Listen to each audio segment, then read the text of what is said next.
A paz do Senhor Jesus, meus amados irmãos, estamos aqui uma vez mais para a nossa leitura diária da Bíblia.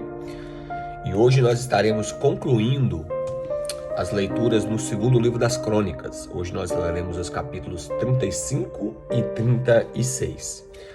Lembrando sempre que a versão que estamos usando é Almeida, Revista e Atualizada.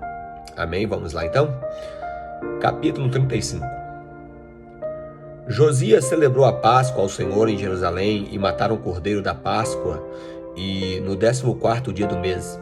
Estabeleceu os sacerdotes nos seus cargos e animou a servirem na casa do Senhor.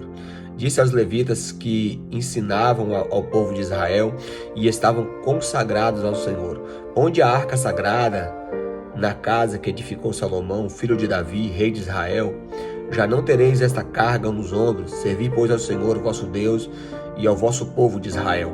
Preparai-vos segundo as vossas famílias, segundo os vossos turnos, segundo a prescrição de Davi, rei de Israel, e de Salomão, seu filho.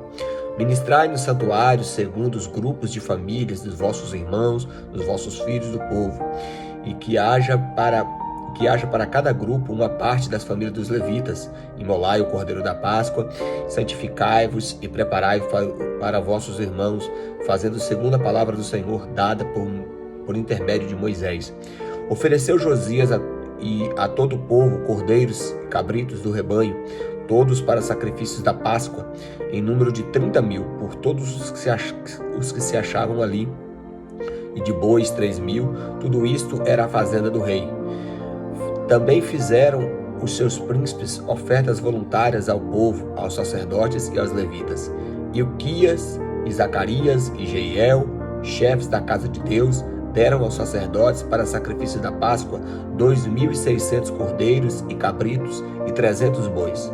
Conanias, Senaías e Natanael, seus irmãos, como também Razabias, Jeiel e Josabade, chefes dos levitas, e apresentaram aos levitas para o sacrifício da Páscoa 5.000 cordeiros e cabritos, 500 bois. Assim se prepararam o serviço e puseram-se os sacerdotes nos lugares, e também dos levitas pelos seus turnos, segundo o mandato do rei.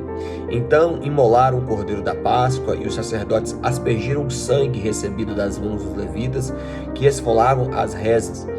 Puseram à parte o que era para o holocausto e deram ao povo segundo os grupos de famílias, para que estes oferecessem ao Senhor, como está escrito no livro de Moisés, e assim fizeram com os bois. Assaram o cordeiro da Páscoa no fogo, segundo o rito.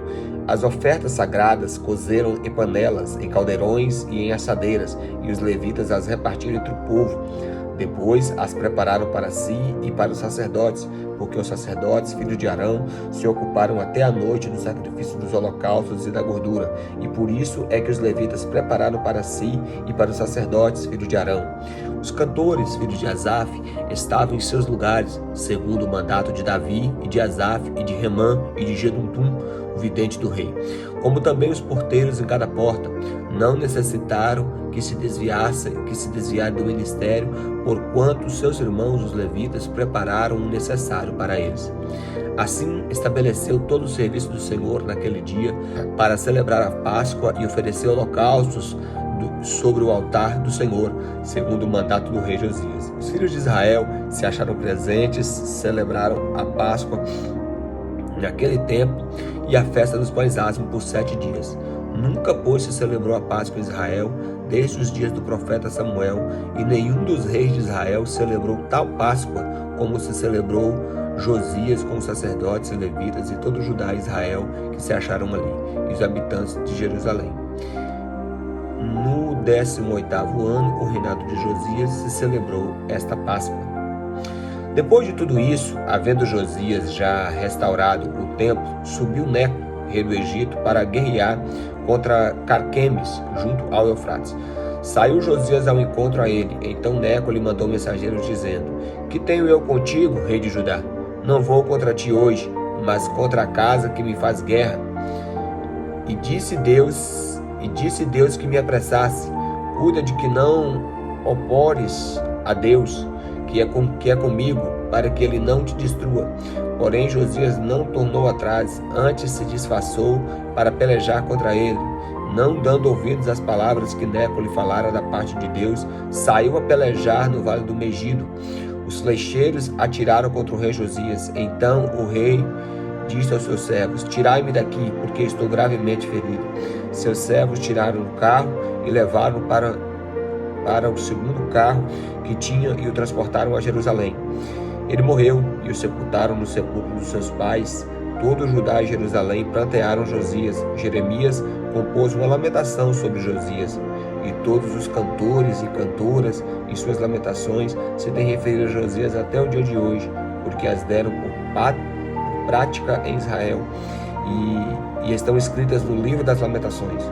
Quanto aos atos de Josias e às suas beneficências, segundo está escrito na lei do Senhor, e o mais dos seus atos, tanto os primeiros como os últimos, estes estão escritos no livro da história dos reis de Israel e de Judá. Então aí falou sobre o reinado de Josias, né? Agora vamos para o capítulo 36. O povo da terra tomou a Joacás, filho de Josias, e o fez rei no lugar de seu pai, em Jerusalém. Tinha Joacás 23 anos de idade quando começou a reinar, e reinou 3 meses em Jerusalém, porque o rei do Egito o depôs em Jerusalém e impôs à terra a pena de 100 talentos de prata e 1 de ouro. O rei do Egito constituiu a Eliaquim, irmão de Joacás, rei de Judá e Jerusalém. Ele mudou o nome para Jeoaquim, mas ao irmão Joacás tomou Neco e o levou para o Egito.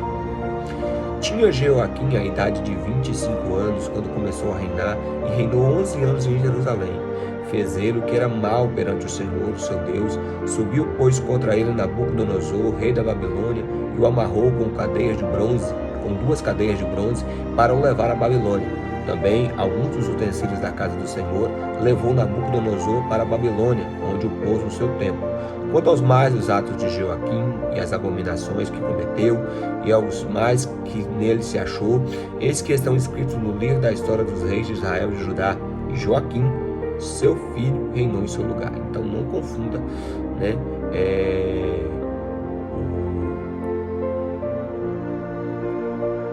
Eliaquim, né, que o nome foi trocado para Jeoaquim, e Joaquim. São 2 nomes aí, tá? Então, é isso aí. Então, a partir do versículo 9 do capítulo 36. Tinha Joaquim 18 anos quando começou a reinar, e reinou 3 meses e 10 dias em Jerusalém. Tempo demais, né? Tanto o Joacás como o Joaquim, pouquíssimo tempo. Fez ele o que era mal perante o Senhor. Na primavera do ano, mandou o rei Nabucodonosor levá-lo à Babilônia, com os mais preciosos utensílios da casa do Senhor, e estabeleceu a Zedequias, seu irmão, rei de Judá. Esse foi o último rei, tá? Tinha Zedequias a idade de 21 anos quando começou a reinar, e reinou 11 anos em Jerusalém. Fez o que era mal perante o Senhor, o seu Deus, e não se humilhou perante o profeta Jeremias, que falava da parte do Senhor. Rebelou-se também contra o rei Nabucodonosor, que o tinha ajuramentado por Deus, mas endureceu a sua cerviz, e tanto se obstinou no seu coração, que não se voltou para o Senhor, o Deus de Israel. Também todos os chefes dos sacerdotes e o povo aumentou mais as suas transgressões, segundo a casa que o Senhor tinha santificado, e contaminaram a casa que o Senhor tinha santificado em Jerusalém. O Senhor, Deus dos seus pais, começando de madrugada, falou-lhes por intermédio dos seus mensageiros, porque se compadecera do seu povo e da sua própria morada. Eles, porém, zombavam dos mensageiros e desprezavam as palavras de Deus, e mofavam os seus profetas, até que subiu a ira do Senhor contra o seu povo, e não houve remédio algum. Pois o Senhor fez subir contra ele o rei dos caldeus, o qual matou os jovens à espada na casa do seu santuário, e não teve piedade nem de jovens, nem de donzelas, nem de velhos, nem os mais avançados de idade. Todos os deu nas suas mãos, todos os utensílios da casa de Deus, grandes e pequenos, tesouros da casa do Senhor, e os tesouros do rei e dos seus príncipes, tudo se levou para a Babilônia. Queimaram a casa de Deus e derribaram os muros de Jerusalém. Todos esses palácios queimaram, destruindo também todos os seus preciosos objetos. E os que escaparam da espada, a esses levou ele para a Babilônia, onde se tornaram seus servos e de seus filhos até o tempo do reinado da Pérsia. para que se cumprisse a palavra do Senhor por boca de Jeremias, até que se agradasse dos seus sábados. Por todos os dias das desolações repousou, até que os 70 anos se cumpriram. Porém, no primeiro ano de Ciro, rei da Pérsia, para que se cumprisse a palavra do Senhor por boca de Jeremias, despertou o Senhor o espírito de Ciro, rei da Pérsia, o qual fez passar pregão por todo o seu reino, como também por escrito, dizendo: assim diz Ciro, rei da Pérsia: o Senhor, Deus dos céus, me deu todos os reinos da terra e me encarregou de lhe edificar uma casa em Jerusalém, que está em Judá. Quem dentre vós é de todo o povo, que suba, e que o Senhor, o seu Deus, seja com ele. Então, meus irmãos, mostrando aqui, né, os capítulos finais do reino do sul de Judá, né, mostrando o reinado de Josias, que foi o último rei piedoso, e depois veio a sequência aqui, né, da sua geração, que não foram reis bons, né, que foi Joacás, depois Joaquim, depois Joaquim e depois Zedequias, tá? E aqui já no capítulo 36 a gente vê o juízo de Deus sobre Judá, que é uma das páginas mais tristes da história do povo judeu. É tanto que é dedicado um livro na Bíblia somente para isso, que é o livro de Lamentações, que nós ainda iremos ler. Então, mas aqui ainda já com o fim do cativeiro e o retorno do primeiro grupo para Jerusalém com o decreto de Ciro. Amém? Deus abençoe. Em primeiro lugar, leia a palavra de Deus.